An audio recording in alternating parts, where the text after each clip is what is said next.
अस्सलाम वालेकुम नाजरीन, मैं हूं मोहम्मद शहजाद और आप देख रहे हैं मेरा यूट्यूब चैनल। नाजरीन, एक बुरी खबर से आपको आगाह करते चलें कि इमरान खान साहब को गिरफ्तार कर लिया गया है। रेंजर की तरफ से उन्हें गिरफ्तार किया गया है और रेंजर ने अहाता अदालत का कंट्रोल संभाल लिया है। मुसर्रत चीमा साहबा ने उनकी गिरफ्तारी की कंफर्मेशन दे दी है। इमरान खान साहब पर तशद्दुद की इतलात भी आ रही हैं। वीडियो में उनकी गार्ड्स को लहूलुहान देखा जा सकता है। ये इस वक्त खान साहब के ऊपर बहुत ज्यादा तशद्दुद कर रहे हैं, खान साहब को मार रहे हैं और आई डोंट नो कि इन्होंने खान साहब के साथ क्या कर दिया है। खान साहब के साथ इन्होंने कुछ कर दिया है। मेहरबानी करें। ये देखें, ये हमारा भाई नहीं जी।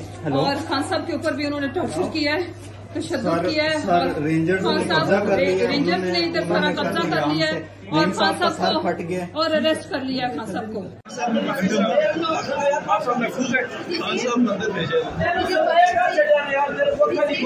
अंदर गए